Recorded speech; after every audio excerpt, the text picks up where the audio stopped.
sometimes with these dreams or visions or thing we're doing, we have to be willing to put it down, walk away from it, and we don't know if we're going to come back. But if it's really truly meant to be, you will.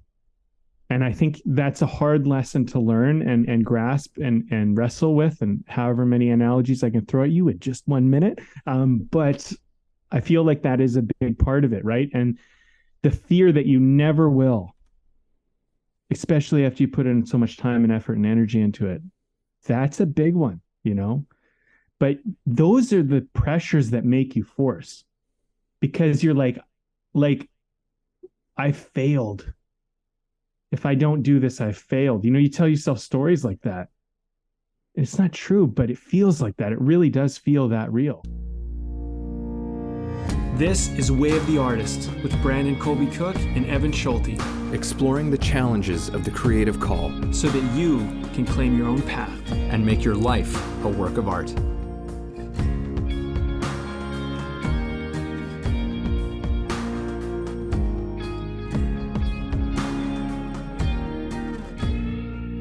Welcome, folks.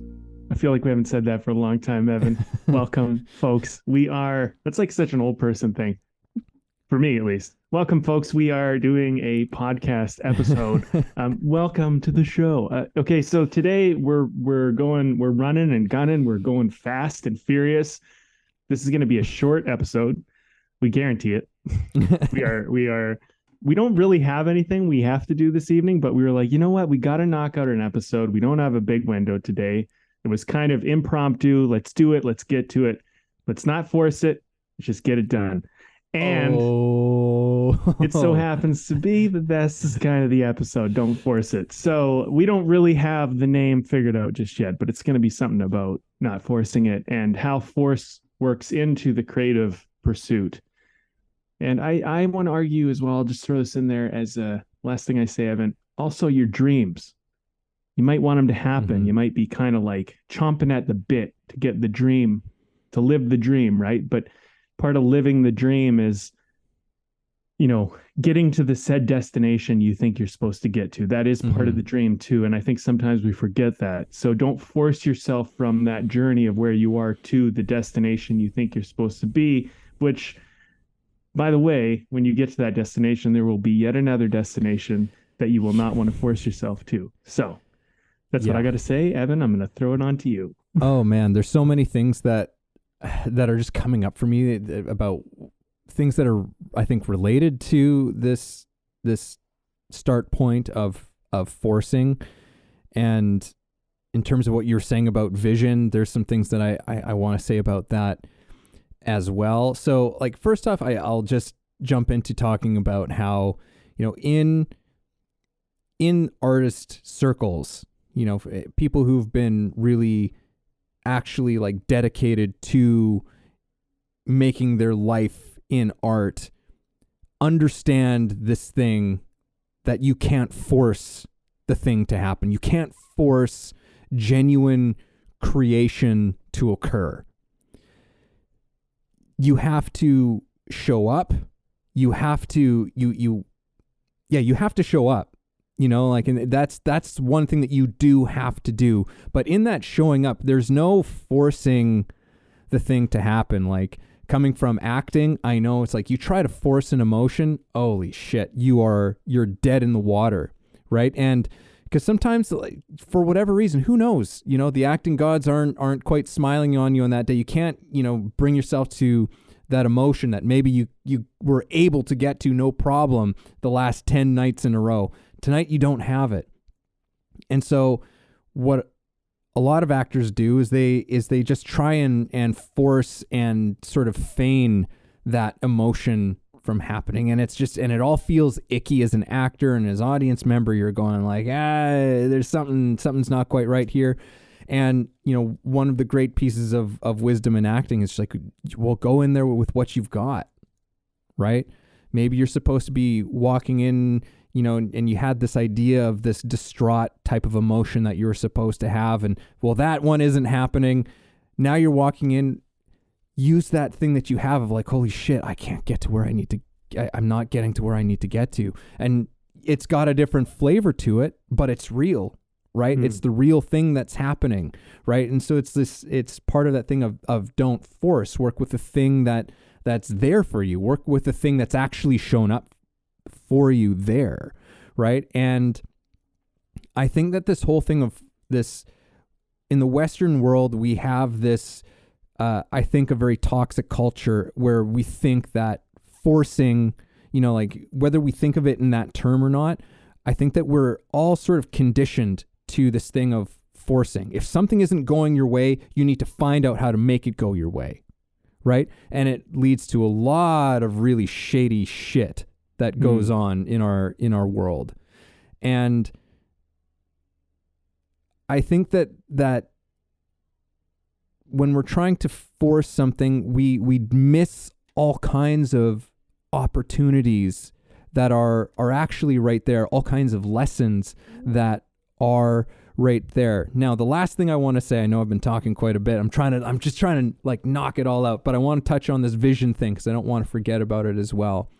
I think that a lot of the time, like that vision and that force, that goes together. It's like, okay, there's this thing that you want, right? And you're going to just do whatever the fuck it takes to get that. And there is something, I don't want to completely just shit on that, because there is something about determination and perseverance, and I don't want to deny any of that.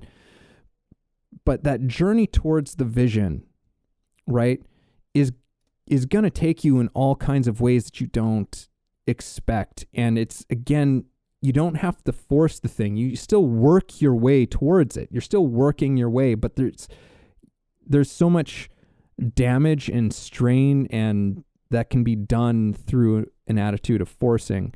And the last thing I will say about this is that when it comes to vision, it's so often about like a thing, some sort of material thing, not necessarily of like, okay, money in the bank or a house in the hills, so to speak, right?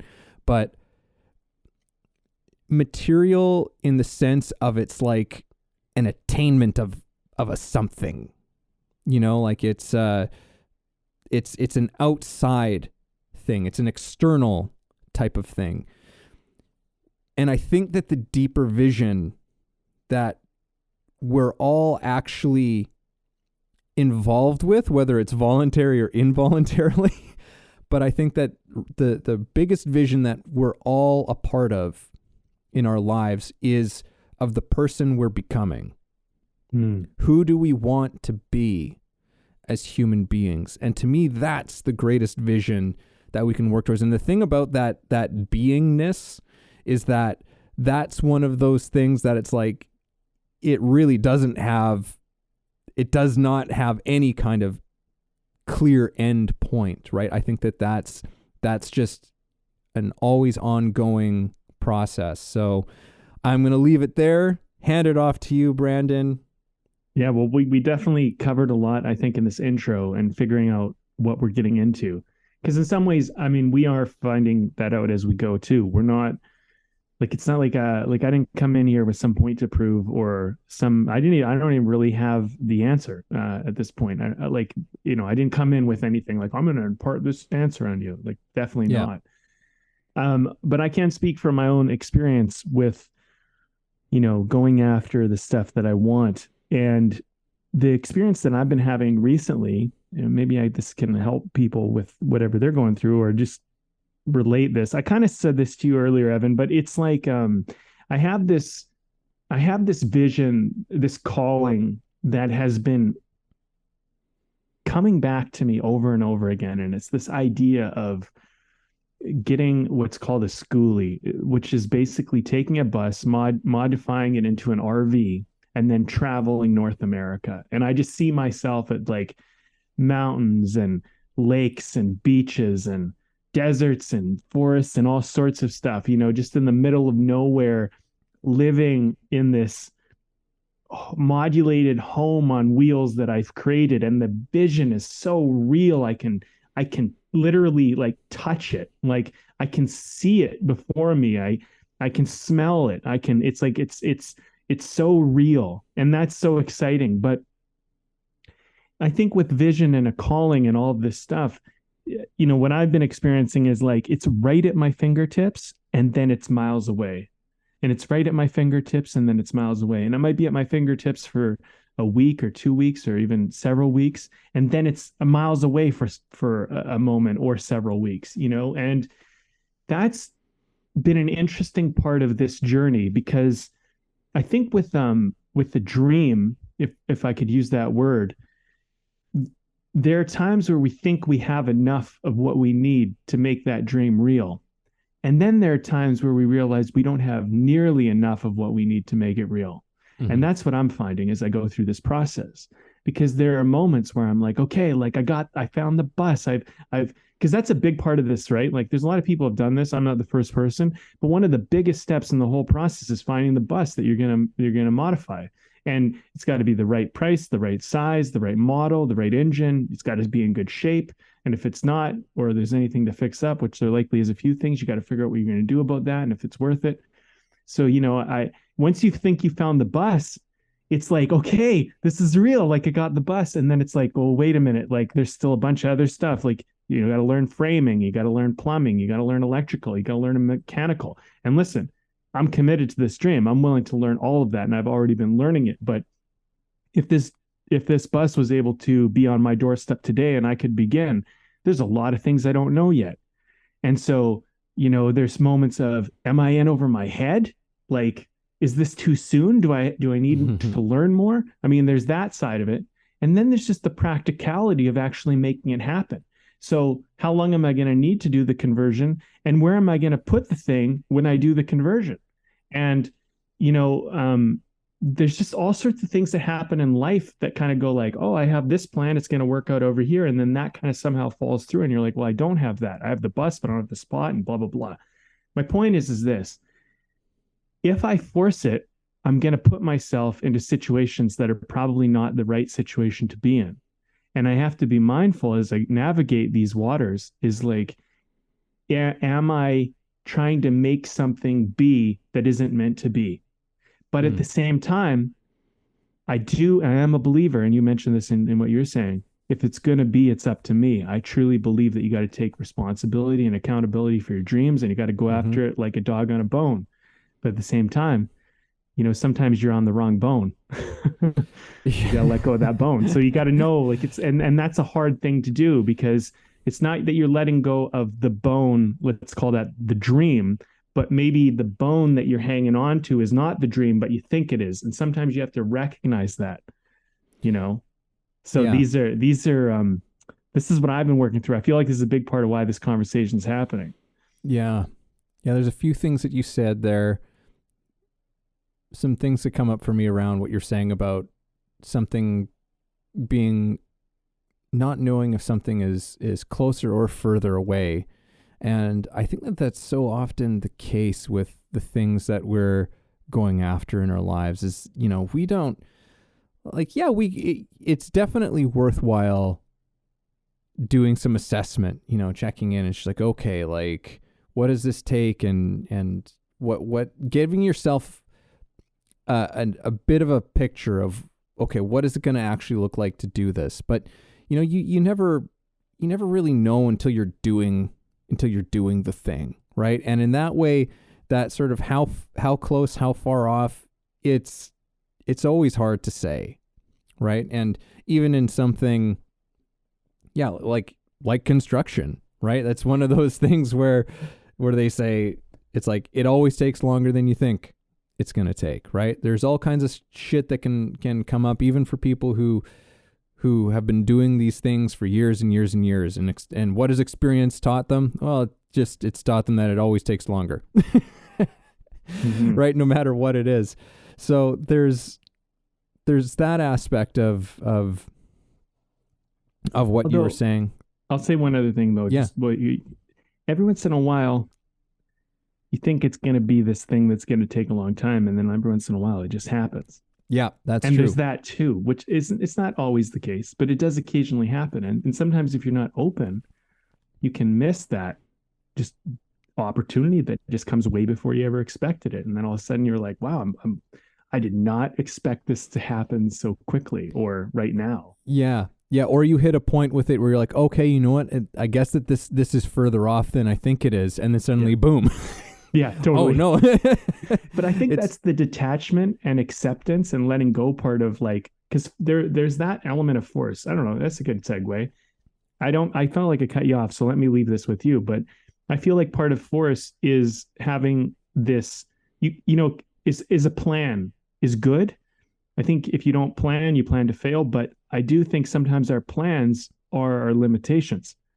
And I think sometimes, and I think artists tend to be quite good with this because artists are, in my opinion, maybe a little more spontaneous, a little bit more like, let's just see what happens kind of thing, right? Because a lot of us have to be. And because of that, they end up being more open to opportunities that someone who's a big planner and big structured person or a really structured person, they don't see it because they're too focused on the plan. Whereas the artist mind and is open and like, hey, this is here right now. Like, let's just go for it. Let's do it. And you're like, I'm not ready. And it's just like, well, Yeah. you either do it or you don't, And I feel like there's that part of it too, right? And it's like not being ready is another part of like not forcing it too, is like just recognizing that, hey man, you're never going to be ready. Don't force being ready. Just do it now. Yeah. It's interesting because in many ways the artist is sensitive to this other kind of force, right? Like I think that's a weird sort of relationship here, is that when you try to force something, you will miss out on this other force that is going on, this force of life, this force of the universe, and you're going to compete with that. Holy shit. Like you want to really contend with that thing. And I think that's, and with that said, I would also argue that we ourselves, we are our forces of nature. We are forces. I mean, we come from nature. We're a part of it. So in terms of, I think that it's when we're trying to push something, and there was something about what you said about the whole dog with a bone thing. And for sure, it's like, but it's what you said. You gotta have some sort of part of you that knows you're on the right bone, right? Because otherwise, what are you even doing? Like, this is just a huge waste of energy. You're pursuing something for some bullshit, egotistic reason, probably, right? Yeah, and it might also be the right bone at the time, but then it's no longer the bone anymore, right? Like, yeah, maybe you needed. Well, I don't know. I'm just having this thought. Like, sorry. Sometimes you're on the right bone, but you have to let go of it because there's a better bone. There's something else to get onto. Yeah, I mean, sometimes you gotta get this bone thing is gonna get us into some trouble at some point here. It sounds weird. Because I was gonna say, it was like, well, sometimes dog on a bone, guys, dog on a bone. Yeah, it's like sometimes sometimes you gotta get your mouth on a bone and realize you don't like the taste of it, and realize like, oh, I thought I wanted this bone, but I actually don't. I actually don't like the taste of this bone. And sometimes that's important. Sometimes you've got to have that. You've got to have a few things, especially if it's pursued out of a genuine place, right? And sometimes you've got to actually really see the wrong thing through sometimes, because it shows you that that's the wrong thing. And learning about the wrong thing for you is so important, because learning the wrong thing always helps you get clear on what the right thing is. Mm-hmm. Yeah. So, and that's a big part of figuring out what you want, is figuring out what you don't want. And that's, again, a place where I think where people are forcing things can get, it's like, well, no, but this is the bone that I went out for and I have to do it, because if I don't do it, then, like it's this whole thing of somehow you're weak. Somehow you're less than, somehow you're not strong enough, or you're not, whatever stories we tell ourselves. But there's this whole thing of I think that fuels that whole forcing thing that we do sometimes, is this thing that we do where we turn it back on ourselves. And it's like, well, what does that mean about me if I don't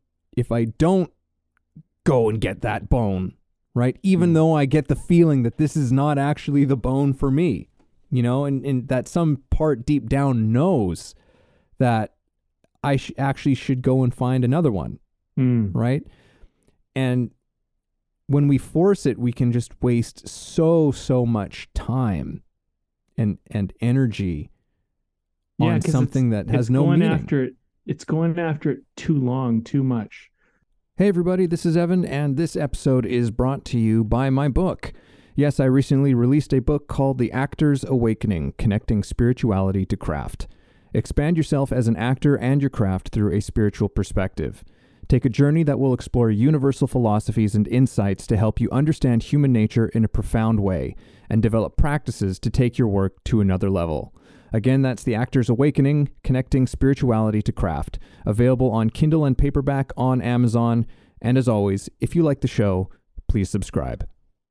It's like, I think sometimes, something's coming up for me as I'm working this one out in my mind, is that sometimes you think you want something, and at first it's very genuine. You're going after it because you really do think that's what you want. And so it's very honest, very authentic and pure and whatever. But I think sometimes there can come a point where you've been like, I've been going after this thing for so long, I can't turn back now. It's like, I've invested too much. I put too much into this. And it's like, I had to face that with the film industry. I mean, I actually think I'll always end up back in the film industry somehow. There's this part of me that just keeps kind of getting called back to it, but I have to go away from it to find my calling in it again. Mm-hmm. And one of the hardest parts of my journey in the film industry has been kind of stepping away from it, because temporary doesn't feel like temporary. It feels like forever. And I think that's a really hard thing for a lot of people. I know it was for me. So I think sometimes you need to put something down, walk away from it, and then you can come at it anew again at a later time. My life in the film industry beckons me sometimes. It knocks on my door, and people find me through the film industry, and I'm disappeared in a way, like I'm gone, but people find me. And it's interesting because it's like there is this weird like longing and love for the whole thing too. And I remember what it was like, because I remember being a kid and making films, and the first time acting, and how fucking incredible all that was. But like, I've been in it a couple decades, and it's like, you can get kind of not jaded, but you get mixed up in it all. You get mixed up in the industry and the business, and sometimes the people, because when you started, like, so many people were just like, we all just wanted to be fucking good. We wanted to do it. We wanted to, like, we didn't care. We'd say yes to just about every role, because it's just like, let's just get out there. I just want to act. I just want to make a movie. I just want to do this thing. And then you start to develop a bit of a taste for what you want and what you don't want, and what you care about. And, eventually it's not so accessible. It starts to become more narrowed, right? And then you meet some people, and maybe they kind of don't give you the best experience. And so then you go, I don't really like that. I don't want to work with someone like that again, or experience something like that again. And so then, I think for me, like if we're to talk about that as the metaphorical dog on a bone, the film industry, ever since I was a teenager, I've been a dog on a bone with that one. But I've had to put that one down, and it's absolutely been vital that I did. Had I not been willing to put it down, man, I don't even want to think about how negative that could have all gone and the way it was going. And there was a certain point, and I feel like this podcast has been a great gift for me, just these conversations for us, because a lot of these conversations helped me to come to that recognition, just having a friend to talk to, really, and say like, hey, this is what's going on, because that's how all this started anyway. So I do feel like, sometimes with these dreams or visions or thing we're doing, we have to be willing to put it down, walk away from it, to, and we don't know if we're going to come back to it. But if it's really truly meant to be, you will. And I think that's a hard lesson to learn and grasp and wrestle with, and however many analogies I can throw at you in just 1 minute. But I feel like that is a big part of it, right? And the fear that you never will, especially after you put in so much time and effort and energy into it, that's a big one, But those are the pressures that make you force, because you're like, I failed. If I don't do this, I failed. You tell yourself stories like that. It's not true, but it feels like that. It really does feel that real, And yeah, so I mean, I don't know. I mean, I feel like I took the lead there for a second, but I've run out of steam, Evan. Yeah, it's all right. Leave it there. You know what? I'm okay to. I don't know where else to go with that. I'm ready to pick. Something in what you said, in a lot of things that you were saying, just brought some stirred some thoughts up. It kicked some dust up in Great. The old noggin. Some good dust, some good creative dust. And you've probably heard me say this before, because it's a quote that I absolutely love. I'm pretty sure it's from the Tao Te Ching, and it's just the whole passage is longer, but there's a couple of lines in it that say, nature does not rush, and yet all things are accomplished.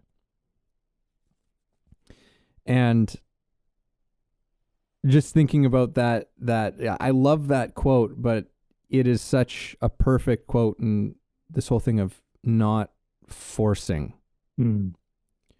right? And yet at the same time, nature is a force, right? But it is not forcing, right? It just is what it is. It is doing what it does.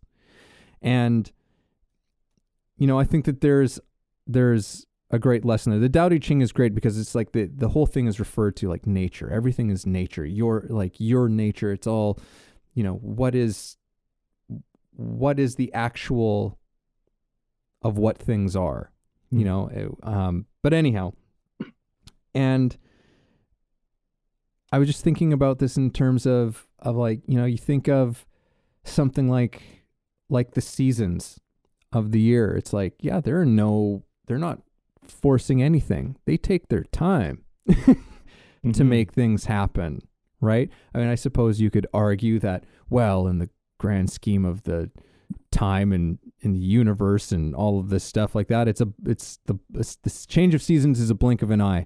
But for us here who live on the ground and experience it, we know that it's like you live it day to day. You live through this slow, gradual process, but yet at the same time, spring shows up in all of its glory. Summer heat hits you. The fall changes its colors, and the winter bites with that cold. Well, I mean, I guess it depends on where you are in the world, but like every season has its thing, and they all happen. They are accomplished, right? Completely and fully, but they're not forced to happen. They happen because the world just continues to revolve around that sun. It just keeps turning, and that whole thing from the beginning of like, it's showing up. It's persistent, right? I'm turning, and I'm going to keep on turning, but I'm not forcing anything to happen. I just keep turning. And so that was a thought that came up in my mind. And then I was just thinking of, we talk a lot about this sort of vision and this journey and all of this stuff, but I was thinking about this idea of our world, turning around the sun, involved in this kind of force, and how that makes all of these things happen. I think it's like maybe our vision is more like that. Maybe it's not so much of this linear thing, like these linear points, but it's actually more like this revolving thing. There's this light that's at the center of our solar system, of our internal sort of solar system. and we keep revolving around it. We keep moving around this light, right? And we just keep on working around it and working around it, and we just keep spinning around this thing.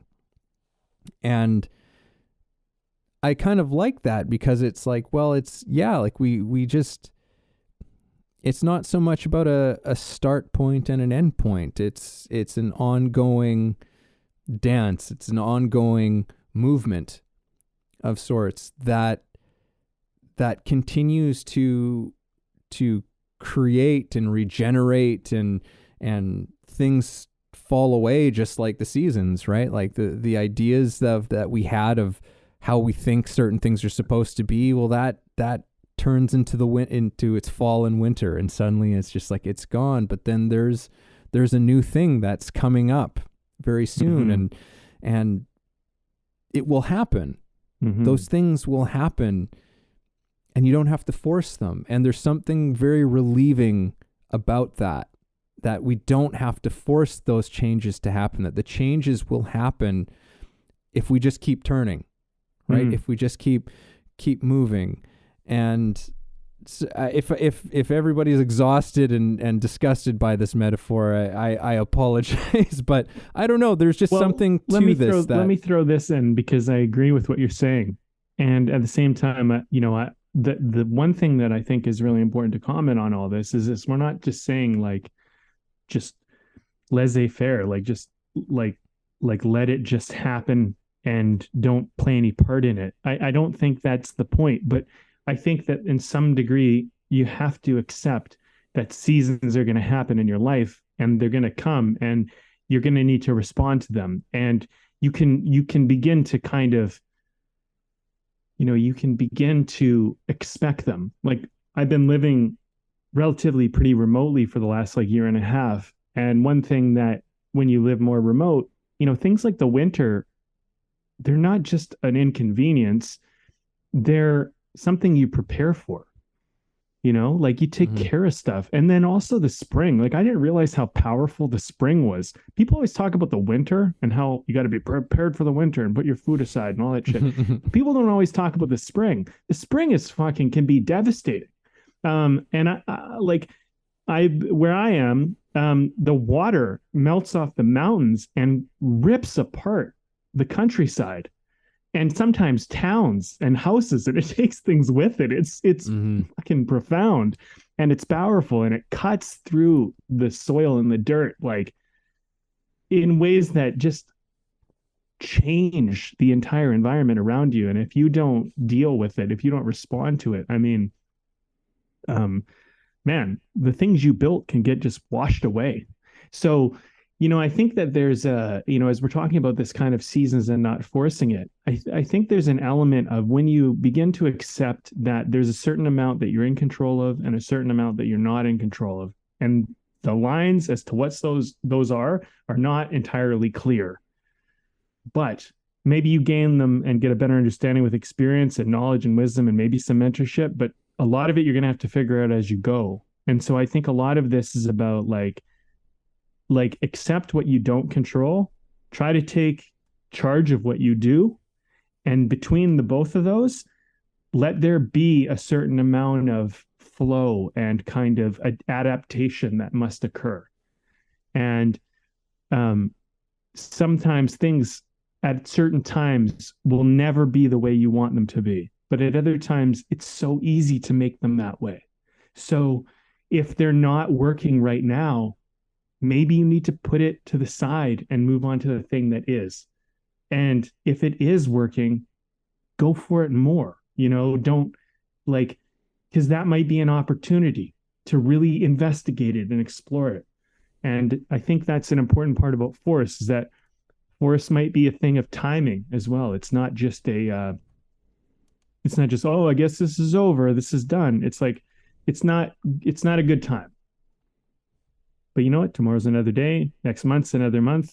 Next year's another year. Next season's another season, whatever it might be. And then I will take this thing on again. But then when it's opportune, when it's the right time to take it on, but not at this moment, because this moment it's not working right now. That's okay.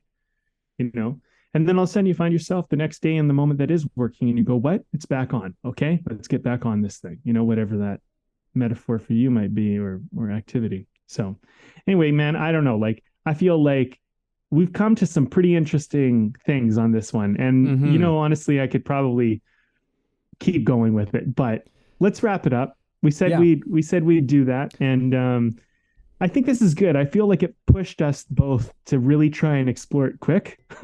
Yeah. And it's been interesting. And I hope people can walk away with a little bit of insight. I feel like I have. I'm going to share that at the end. But I'll tell you my beer. And we have definitely had this baby before. Jerkface 9000. Yeah. Parallel 49. Yeah. Such a funny can. They always have funny, interesting designs. Anyway, it's a good beer. It's solid. It's going down easy. It's Northwest wheat. Easy 5%er. Well, for us Canadians, 5% is our 5% is actually low. but no, it's good. It's solid. It's easy drinker and pretty tasty. So that's what I'm having. What are you on? I'm drinking one that's fairly famous, probably to a lot of people in British Columbia, especially if you're on the island or on the coast. I'm drinking Lighthouse Brewing Company's Shipwreck IPA. And, I haven't had this one in a while, and it caught my eye because they changed their branding. They changed their can. And because it used to be like a very sort of like, they had this whole kind of graphic and it was very, it was nice, but they're obviously going a new direction. And I was very struck by this black can, this black can and this sort of very simple logo on it. It's like, you know what? It's been a while. I'm going to pick it up, and it's a solid IPA. It's a solid IPA. It's not my absolute favorite of IPAs, but it's there's not too much I can really knock on it for. It's still a great beer. So that's nice. What I'm having. 6.5% on this one. All right. Well, I guess I'll try to give some closing thoughts and then pass it to you. All right. I guess what I'm kind of figuring out as I navigate my own journey is a more intimate relationship with force and flow. So I feel like sometimes when you're after something, for me in this case, this schoolie project that has been just knocking at the window like all the time, it's one of those things where it's like, okay, today, this week, this month, it's on, and we're fucking going, we're going full tilt, and I'm learning and investigating, and I'm doing everything I can. I'm researching, and the amount of information that has been kind of pile drived into my mind from focus is incredible. The amount that I've learned how to do things I never would have learned. I learned how to frame. I learned how to wire. I've learned some basic plumbing stuff. I've learned a lot about mechanics. I've learned so much. I still have a ton still to learn. So that's been an incredible gift out of pursuing this thing. But then I come across these moments where it's like, you know what? I thought it was going to happen like this week, this month, like it's going to happen. And now I'm in another moment. And this has been back and forth ever since I kind of started this thing. It was probably back in about October of last year where I really got committed. I really got serious about this idea. But it's never been so close and yet so far away at the same time. And so navigating my relationship of force with this, to not be upset that it might not be happening today. It might not be at the fingertips, and it might actually be miles away yet. But to be grateful for the fact that because it felt like it was at my fingertips, it pushed me so hard to learn and do so much I would have otherwise put off and not had done now, which has made me far more prepared for when it does happen. Because as far as I can tell, at this point in my life, it very much seems like it will. Somehow, some way, in some form is going to, this is a manifestation of something. Or it might not. And I am learning to kind of be okay with that, because maybe that needs to teach me about something else. Like maybe this is really about me learning how to, because another part of my vision and dream is to build a house off grid. I feel called to that as well. And maybe it's teaching me the things I need to learn for that Or maybe it's nothing to do with any of that, and it's all about making a film one day. Who the knows? You know what I'm saying? Mm-hmm. So my point is, let it, let your calling call you. And if it's not, if you show up to wherever you've been called to and it's not quite what you thought you were getting called to, try to find a place of acceptance. And if the calling calls you another place, I mean, keep following that. There's no regrets in following my calling, although it has not necessarily led me exactly where I thought it would lead me. And it has been kind of a little bit of a scenic journey, but I'm grateful for it. And I'm trying to learn to let go of the result of arriving at the destination. Because I've come to many different destinations in this path, even long before the schoolie. And yeah, and there's many more to come. So, I'm on a journey and I'm kind of embracing the journey. And at the same time, I'm not just letting it be like, well, the world will take me where it takes me. I'm still going where my heart calls and desires. But at the same time, I'm letting a little bit of this calling that I don't quite understand call me to. Mm.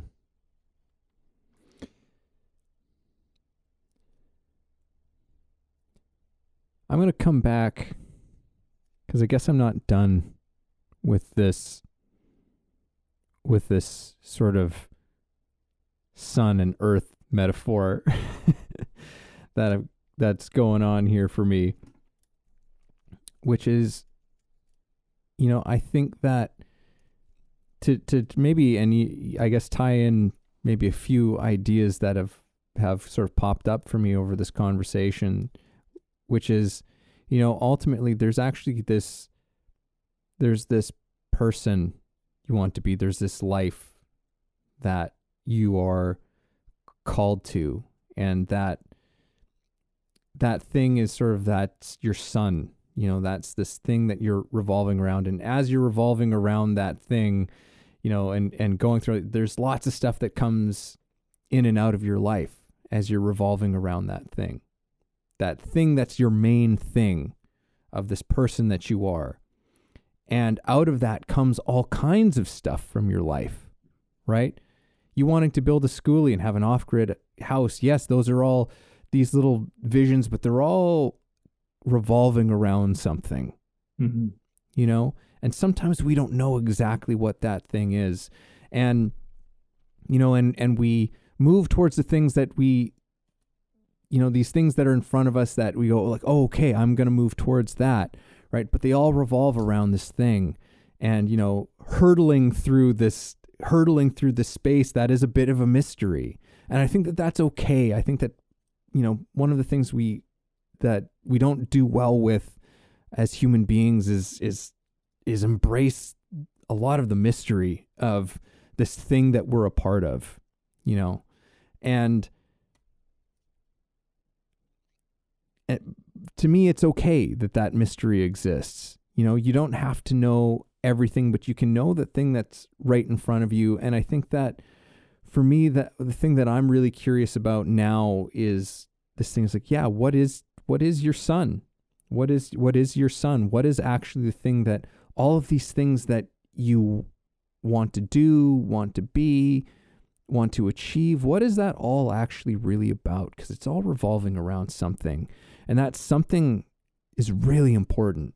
It's really important to, and maybe you'll spend your entire life trying to understand what that thing is, right? Or maybe you'll find out, it's maybe one of those things both further and closer than you think. But know that there's an element where you don't have to force that thing from happening. It is happening. It is happening. With or without your participation. But I think that your participation in that movement makes things all the better and all the sweeter. And yeah, I think participate, show up, and that whole thing is really all that's maybe being asked of us, is just to show up to the things that matter to us.